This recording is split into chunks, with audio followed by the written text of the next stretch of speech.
The Indian Army conducted surgical strikes last night at these launch pads. ये अभी सिर्फ अपनी पब्लिक को सेटिस्फाई करने के लिए अगर कोई इस तरह की हरकत कर रहे हैं, मैं आपको बता रहा हूं कि किसी किस्म की कोई एफर्ट उधर नहीं हुई। हाय दोस्तों, इंडिया ने 29 तारीख को यह दावा किया था कि उसने सर्जिकल स्ट्राइक्स कंडक्ट की हैं पाकिस्तानी टेररिस्ट के खिलाफ पाकिस्तान ऑक्यूपाइड कश्मीर में लाइन ऑफ कंट्रोल क्रॉस करके। मैं इस वीडियो में कोशिश करूंगा कि नए एविडेंस को ध्यान में रखते हुए यह दावा कितना सच है या कितना झूठ। ठीक है, तो शुरू करते हैं। सबसे पहले रिकैप कर लेते हैं कि अभी तक क्या हो चुका है। अभी तक अगर आप विकी पे पढ़ेंगे तो आपको एक ब्रीफ इंट्रोडक्शन जरूर मिल जाएगा कि क्या हुआ था, कैसे हुआ था, लेकिन फिर भी मैं एक छोटे से रिकैप के रूप में बता देता हूं। सबसे पहले 29 तारीख को प्रेस ब्रीफिंग में इंडियन डीजीएमओ की प्रेस ब्रीफिंग हुई थी। ऑपरेशंस वर बेसिक। उन्होंने ये कहा था, उनका स्टेटमेंट है नरेंद्र मोदी की वेबसाइट पे, कि 29 तारीख को इंडियंस ने टेररिस्ट के खिलाफ जो कि इंडिया में स्ट्राइक करने जा रहे थे उन पे एक प्रीएम्प्टिव स्ट्राइक की।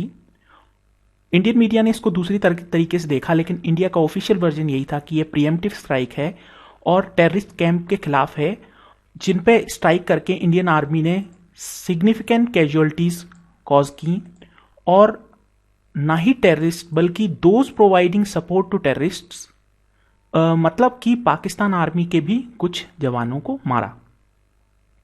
इसके बाद पाकिस्तान का ये रिएक्शन आया कि ये बातें बिल्कुल झूठ हैं।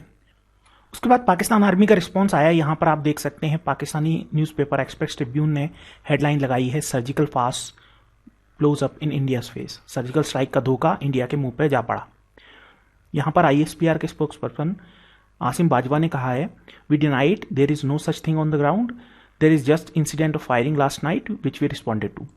इंडिया ने कोई स्ट्राइक पे स्ट्राइक नहीं की, ये जो केवल एलओसी पे फायरिंग होती रहती है यही हुई है, और इसमें हमारे 2 जवान मारे गए हैं। और इन्हें 2 सेक्टर, 3-4 सेक्टर भी बताए, हॉट स्प्रिंग और उस जगह के इलाके बताए जो इंडियन और पाकिस्तानी पोस्ट आपस में टकराती हैं, वहां पर फायरिंग हुई थी। मैं आपको आगे दिखाऊंगा भी कहाँ कहाँ के एरियाज इन्होंने बताए हैं। उसके बाद इन्होंने मना कर दिया। पाकिस्तान मीडिया ने कैसे रिस्पॉन्ड किया? पाकिस्तान मीडिया ने ज़्यादातर इसको डिनाई किया, लेकिन साथ ही कुछ जो उनको आईएसपीआर और उनके सोर्सेज, क्योंकि ज़्यादातर जर्नलिस्ट होते हैं, उनके आर्मी में सोर्स रहते हैं, आर्मी उनको चीज़ें बताती भी है और फीड भी करती है इन्फॉर्मेशन। और पाकिस्तानी जर्नलिस्ट आर्मी के बहुत क्लोज होते हैं, क्योंकि ज़्यादातर सबसे बड़ी फोर्स पाकिस्तान में पाकिस्तान आर्मी ही है, और मीडिया काफ़ी ज़्यादा कंट्रोल करती है। वो पैमरा ज़्यादातर कुछ भी ऐसा चीज़ नहीं चलाने देता पाकिस्तान मीडिया रेगुलेटरी अथॉरिटी जो आर्मी के खिलाफ हो। आप देखेंगे, अगर आप पिछली न्यूज़ को कवर करें तो पाकिस्तान में कोई भी ऐसी न्यूज़ अगर आती है जो थोड़ी भी क्रिटिकल आर्मी के हो तो उस जर्नलिस्ट के खिलाफ एक्शन हो जाता है, उस जर्नलिस्ट को हत्या तक कर दी जाती है। 2011 में एक पाकिस्तानी जर्नलिस्ट को आर्मी ने अगवा कर लिया था और उसकी हत्या भी कर दी थी। तो यहां पर देखते हैं with all its coordinates, azimuth, ये सारी टेक्निकलिटीज हैं बहुत सारी, वो its state of the art. So ये जो बात है, अब इसमें हकीकत ये है कि हमारे one of the northern light infantry battalions, I will not identify the unit, 8 dead bodies जो हैं वो इंडियंस की तो उनके एरिया में, 6 डेड बॉडीज जो हैं वो एक और एरिया में। तो यहां पर बेलाग में जर्नलिस्ट इजाज हैदर ये बता रहे हैं कि पहली बात तो पाकिस्तानी मीडिया ये कहता रहा कि ऐसा कुछ हुआ नहीं है। उसके बाद उन्होंने ये कहा कि इंडियंस ने कोशिश करी पार करने की, लेकिन पार करते टाइम ही उनकी 6 बॉडी इधर और 8 बॉडी उधर, पाकिस्तान की साइड भी 6-8 बॉडी पड़ी हुई हैं और इंडियन साइड भी पड़ी हुई है, जो इंडिया मानने से मना कर रहा है। आगे जाके इन्हीं के प्रोग्राम में पाकिस्तानी फोर्स के एक पूर्व ऑफिसर शहजाद चौधरी ने भी इसी नैरेटिव को प्रोपेल किया कि ऐसा हुआ तो था, लेकिन ये फेल्ड ऑपरेशन हो सकता है, और इंडियंस ने आने की कोशिश तो की लेकिन पूरी तरीके से वो आ नहीं पाए और उनकी काफ़ी कैजुअलिटीज भी हो गई। ऐसी चीज जो कि जिसको आप सर्जिकल स्ट्राइक कह सकें, इस सूरत में नहीं हुई। आप बड़ी इंटरेस्टिंग आपने बात की 6 फौजियों की और 8 फौजियों की। अभी कुछ देर पहले मैंने ट्वीट किया, is it a case of 2 versus 6, इसलिए कोई ओन नहीं कर पा रहा, इसलिए हडल्स हो रही हैं, और मेरा ख्याल है कि शायद आने वाले दिनों में कुछ हेड्स रोल करेंगे इंडिया के अंदर। उनकी इंडियन आर्मी के 8 जो सोल्जर्स हैं उनकी डेड बॉडीज शाम 4:30-5 बजे तक पड़ी हुई थी और उन्होंने उनको रिमूव नहीं किया। तो ये मुझे अपनी तरफ से पता चल रहा है। तो इसमें ये बताइए, ये दुरुस्त इंफॉर्मेशन है। अच्छा, ये दुरुस्त इंफॉर्मेशन है। ये बिल्कुल दुरुस्त इंफॉर्मेशन है। मेरी अपनी एक बहुत क्लोज आदमी से, आई विटनेस से बात हुई है और ये डेड बॉडी तता पानी के अक्रॉस पड़ी हुई हैं जो शाम तक नहीं उठाई गई थी। अच्छा सर, ये अब ये बताइए कि ये जो हम सर्जिकल स्ट्राइक की बात कर रहे हैं तो इसमें यहां पर आपने देखा कि हामिद मीर, पाकिस्तान के एक जर्नलिस्ट, वो भी यही बोल रहे हैं कि इंडिया की बहुत सारी कैजुअलिटीज हमने कर दी और इंडिया ने कोशिश की होगी पार करने की, लेकिन इंडिया के बहुत सारे सैनिक मर गए। तो दो तरीके का नैरेटिव पाकिस्तान की तरफ से आया 29 तारीख की स्ट्राइक के बाद। पहला ये कि स्ट्राइक हुई ही नहीं, और दूसरा ये कि स्ट्राइक हुई तो, लेकिन वो एक फेलियर थी। अगले दिन 30 तारीख को इंडियन मीडिया में ये खबरें आने लगी कि सर्जिकल स्ट्राइक्स की डिटेल्स ज़्यादा खुले तौर पर बताई जाने लगी, और 30 तारीख को इंडियन एक्सप्रेस में एक आर्टिकल था कि हम आपको पूरा बताते हैं कि कैसे क्या हुआ। इन्होंने कहा कि 12:30 बजे इंडियन फोर्सेस गईं और 4:30 बजे वो रिट्रीट करके निकल आई, और इसके बाद फायरिंग 8 बजे से चलती रही। जैसा कि ISPR ने कहा था कि 2:30 बजे से फायरिंग शुरू हुई और 8 बजे तक चलती रही। और इंडियन मीडिया के द्वारा ये बताया जा रहा है 30 तारीख को ही कि लगभग 40 टेररिस्ट मारे गए और 2 पाकिस्तानी सैनिकों को मार दिया गया। इंडिया में पब्लिक रिएक्शन 2 तरीके का था, जहां पर कि लोगों ने बहुत खुशियां जताई, जैसे कि आप इस वन इंडिया के वीडियो में भी देख सकते हैं। मोदी सर ने हमारा ये बहुत अच्छा काम किया है, इससे हम बहुत प्राउड फील कर रहे हैं कि देखो मोदी सरकार ने ऐसा किया है। हमें विश्वास था कि मोदी जी ऐसा करेंगे और आखिर उन्होंने करके दिखाया है। इससे हमें बहुत बड़ा गर्व महसूस हो रहा है इस बात पे, और हम इंडिया के लिए हमेशा तैयार हैं। कभी भी कुछ काम वो हो हमारी तरफ से तो हम उसके लिए भी तैयार हैं। आपको लगता है भारतीय संदेश देना चाहेंगे मोदी सरकार की जो ये घोषणा थी या फिर जो ये निर्णय था, इससे कितने खुश हैं आप? इससे हम बहुत खुश हैं। हमको उम्मीद था कि सरकार ऐसा कुछ करेगी। जहां पर लोगों ने खुशियां जताई, वहां कई लोगों ने इस सर्जिकल स्ट्राइक को क्वेश्चन भी किया, जैसे कि दिल्ली के मुख्यमंत्री। यूनाइटेड नेशंस ने बयान दिया है कि इस तरह की बॉर्डर के ऊपर कोई हरकत नहीं देखी गई। तो यहां पर ये क्वेश्चन कर रहे हैं कि आप इसके प्रूफ दिखाइए, क्योंकि यूनाइटेड नेशंस ने ऐसा कह दिया है। यूनाइटेड नेशंस के मिलिट्री ऑब्जर्वर ग्रुप्स ने कहा था कि उन्होंने कोई फायरिंग का इंसिडेंट नहीं देखा है।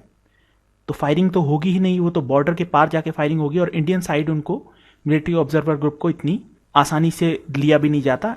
पाकिस्तान साइड ही वो नियंत्रित करते हैं। दूसरी तरफ कांग्रेस के संजय निरुपम ने सीधे सीधे इसको फेक ही बता दिया। इन सब घटनाओं के तकरीबन 1 हफ्ता बाद एक स्कूप आया प्रवीण स्वामी की तरफ से, जहां पर उन्होंने बॉर्डर क्रॉस करके रहने वाले पाकिस्तान ऑक्यूपाइड कश्मीर और इंडियन कश्मीर के आसपास में रहने वाले रिश्तेदारों की मदद से, व्हाट्सएप या दूसरे इंटरनेट टेक्नोलॉजी की मदद से ये जानने की कोशिश की कि वहां के देखने वाले आई विटनेस ने कुछ देखा कि नहीं देखा। आई विटनेसेस ज़्यादातर रात की नींद में थे, लेकिन फिर भी सवेरे जब वो उठे तब उन्होंने छोटे आर्म्स फायर देखे, और वो ज़्यादातर पहचान लेते हैं कि ये मोर्टार शेलिंग हो रही है या क्या हो रहा है। तो उन्होंने कहा कि 5-6 टेररिस्ट दुधनियाल में रहने वाले लोगों ने ये कहा कि 5-6 बॉडीज़ को उन्होंने लोड करते हुए देखा। लश्कर का कैंप था नीलम वैली में, तीतवाल के आसपास, और यहाँ पर इन्होंने 5-6 बॉडीज़ को ले जाते हुए देखा, लेकिन किसी ने इंडियन फोर्सेस को वहाँ ऑपरेशन करते नहीं देखा। ऐसा इसलिए भी हो सकता है क्योंकि जो टाइमिंग थी वो 12:30 के से 2:30 के बीच में थी, और बिल्कुल अर्ली मॉर्निंग में किया गया था जब ज़्यादातर लोग सो के नहीं उठते। ऐसा इसलिए भी हो सकता है कि ऐसी घटना हुई ही ना हो, लेकिन हम इसके फैक्ट्स क्या हुए थे इसके बारे में वीडियो के अंत में डिस्कस करेंगे। तो यहां पर इन्होंने बताया है कि 4 जगह इंडिया ने स्ट्राइक की, दुधनियाल, अथमुकाम, लीपा। पाकिस्तान आर्मी ने यह कहा था कि 2 जगह ही फायरिंग हुई है, लीपा सेक्टर में फायरिंग हुई है और 1 जगह हॉट स्प्रिंग और इधर के क्षेत्र में फायरिंग हुई है। इंडिया ने कहा कि हमने 3 या 4 जगह स्ट्राइक की हैं, और 1 जगह पे जानकारी लेने पर प्रवीण स्वामी को यह पता चला कि 5 से 6 टेररिस्ट मारे गए हैं। तो अगर एक जगह 5 से 6 मारे गए हैं और 5-5 अगर दूसरी जगह भी आप मान लें तो 10 से 15 का कैजुअलिटी काउंट होता है। दूसरी बात, CNN ने एक स्कूप लिया और CNN ने यह कहा कि हमने SP मीरपुर से बात की है और उन्होंने जो देखे वो उस वाले से उन्होंने कहा सर। नहीं तो वो तो बता रहे हैं कि वहाँ पर ये इंडिया वाले तो बोल रहे हैं कि जो है करीब करीब 30-40। हाँ, तो ज्यादा क्लेम कर रहे हैं। हाँ, तो इन्होंने बात करते हुए ये कहा है कि 15 से 20 लोग मारे गए हैं, ना कि 30-40 जितने इंडियन क्लेम कर रहे हैं। तो ये दो स्टोरीज हफ्ते भर बाद न्यूज के इंडियन मीडिया में आई। इसके बाद ज्यादातर शांति ही बनी रही। पाकिस्तान की तरफ से डिनाइल और इंडिया की तरफ से कंफर्मेशन और खुशियां का इजहार करता रहा। अब आते हैं कि नई रिपोर्ट क्या आई है। इससे पहले हम ये देख लेते हैं कि इस पर जिहादी ग्रुप्स का क्या रिस्पॉन्स आया। हाफिज सईद ने जान से, माल से, हर चीज से उनके साथ खड़े हो। हाफिज सईद ने इस पर एक अपना वीडियो रिलीज किया और कहा कि ये तो सब कश्मीर के बारे में है और जान से माल से कश्मीर के साथ खड़ा हो जाना चाहिए पाकिस्तान को और हमको खुली छूट मिलनी चाहिए टेररिस्ट एक्टिविटी करने के लिए। एक बात आप खास देखेंगे कि हाफिज सईद वैसे ज्यादातर खुतबे जो होते हैं वो खुले में देते हैं, लेकिन इस वीडियो की रिकॉर्डिंग को देख के लगता है कि ये किसी इनसाइड जगह शूट हुआ है और इससे ऐसा लगता है कि हाफिज सईद को अपने ऊपर हमला होने का कोई डर या कोई खबर उन्हें उनके जो प्रोटेक्शन करती है ISI या पाकिस्तान आर्मी उसके द्वारा मिली और जिसके कारण वो अंडरग्राउंड टाइप हो गए और ये खुतबा इसीलिए अंदर फिल्माया गया ना कि बाहर। दूसरे मौलाना मसूद अजहर का भी एक बयान आया। मौलाना मसूद ने अपने पेपर में ये कहा कि इंडिया हमें धमकी दे रहा है और सर्जिकल स्ट्राइक कर रहा है और ऐसी गतिविधियां कर रहा है। मसूद अजहर ने यह भी कहा कि इंडिया के खिलाफ हमको खुली छूट मिलनी चाहिए और हम सारे जो पहले एक्टिविटीज हुई थी पाकिस्तान के खिलाफ उनका बदला ले लेंगे, 1971 का बदला ले लेंगे और कश्मीर को सीज करने की इससे अच्छी अपॉर्चुनिटी नहीं मिल सकती। Then God willing bitter memories of 1971 will be dissolved. 2016 में हम इनको डिसॉल्व कर देंगे।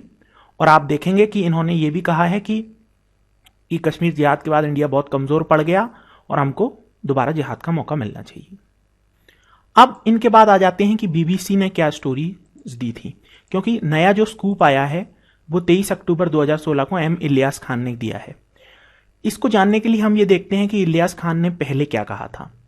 पाकिस्तानी जर्नलिस्ट ज्यादातर इंफॉर्मेशन ISI और पाकिस्तान आर्मी के साथ रह के ही लेते हैं, इसलिए उनकी रिपोर्टिंग पे खास ध्यान देना चाहिए और जो वो वर्ड्स का इस्तेमाल कर रहे हैं उनको खास तौर पे देखना चाहिए, क्योंकि अगर उनकी रिपोर्टिंग ऐसी लगती है कि वो पाकिस्तान आर्मी से आ रही है तो वो पाकिस्तान आर्मी से ही आ रही है। M इलियास खान ने 30 सितंबर की अपनी रिपोर्ट में BBC में यह कहा था कि इन्होंने कहा कि भिम्बर लीपा और नीलम वैली में जिन लोकल लोगों से बात की गई उन्होंने इस बात का कोई भी विवरण नहीं दिया कि कोई इंडियन इंकर्जन हुई है और इससे इन्होंने ये कहा कि इससे कोई सबूत नहीं मिलता कि सर्जिकल स्ट्राइक हुई है। अब आते हैं जो सबसे नया स्कूप इन्होंने निकाला है 23 अक्टूबर का।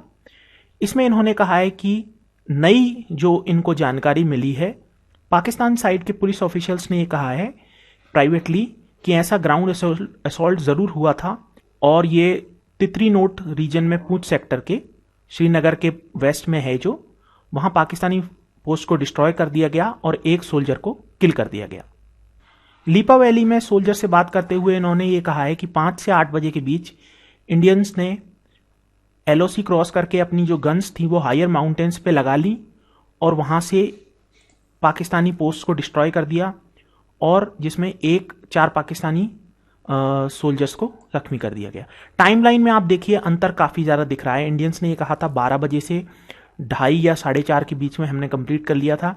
यहां सवेरे उठने वाले जो पाकिस्तानी लोकल्स हैं वो ये कह रहे हैं 5 से 8 बजे के बीच में हुआ और 8 बजे जैसा कि ISPR ने कहा था ये बंद हो गया है, तो 8 बजे बंद करने की बात कही गई है।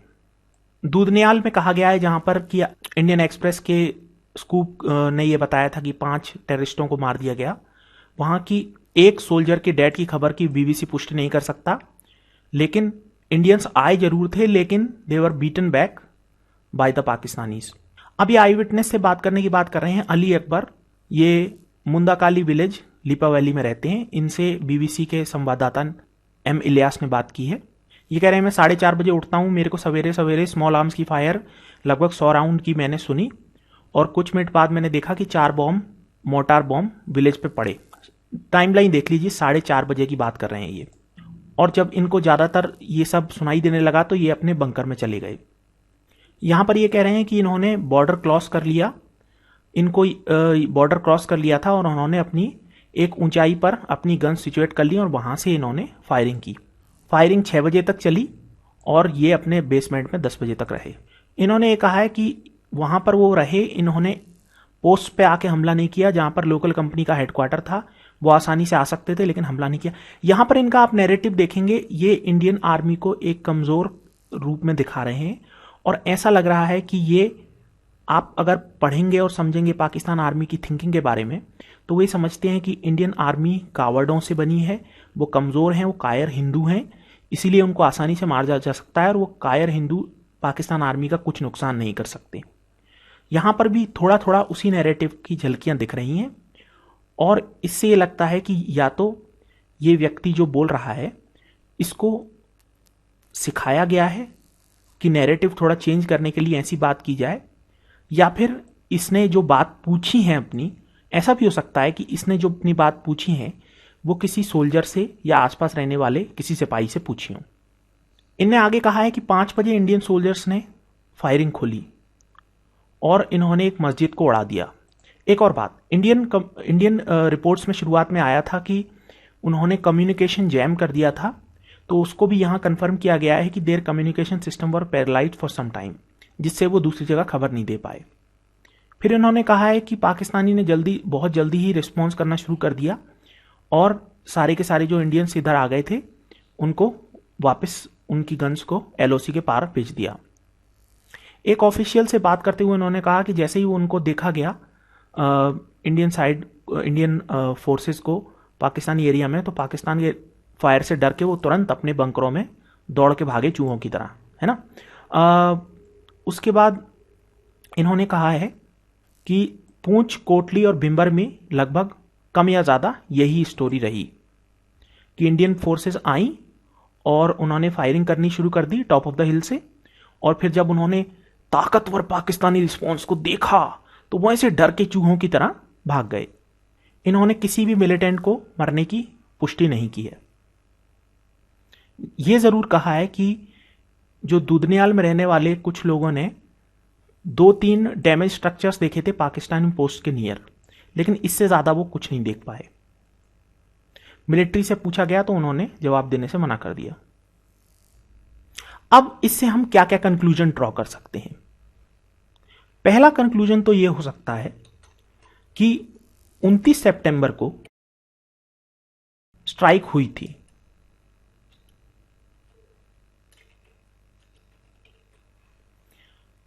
ये दोनों साइड कंफर्म कर रही हैं। इंडियन साइड ने 29 तारीख को ही कह दिया था और आज बीबीसी की रिपोर्ट ये कह रही कि स्ट्राइक तो हुई थी, लेकिन दोनों में अभी भी दिक्कत यह है कैजुअलिटीज की। कैजुअलिटीज पे दोनों साइड डिफर कर रही हैं। कितनी कैजुअलिटीज हुई थी? 3 तरीके की कैजुअलिटीज बताई जा रही हैं। इंडियन कह रहे हैं कि 38 से 40 मिलिटेंट मारे गए,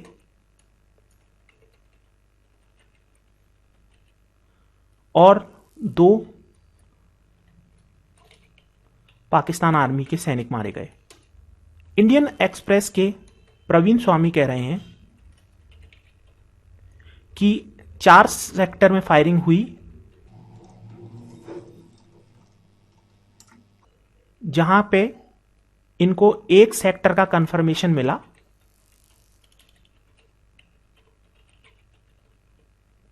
और उसमें 5 से 6 मिलिटेंट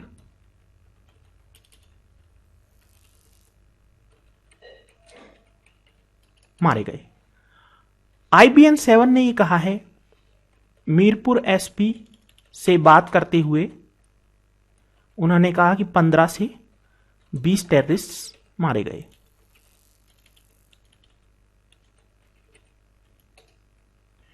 और BBC की 23 अक्टूबर की रिपोर्ट कह रही है कि टेररिस्टों का कंफर्मेशन वो नहीं कर सकते। इससे हमें यह पता चलता है कि कैजुअलिटीज में अंतर जरूर है, लेकिन कुछ ना कुछ घटना 29 तारीख को हुई थी। और जैसा कि इंडियन नैरेटिव ने बताया है, इंडियन फोर्सेस क्रॉस कर गई थी, ये भी पाकिस्तानी मानते हैं, अब मान रहे हैं, लेकिन कैजुअलिटीज में अभी भी अंतर है। तो अभी हमें आगे देखना होगा कि क्या सही नंबर है और आने वाले सालों में ही हमें पता पड़ पाएगा कि सच में कितने टेररिस्ट मरे और कितने पाकिस्तानी सैनिक उस घटना में मृत्यु हुई। मेरा वीडियो देखने के लिए धन्यवाद। अगर आपको मेरा वीडियो अच्छा लगा हो तो इसको लाइक करने की कृपा करें। Make sure to like this video and to subscribe to my channel. Have a great day.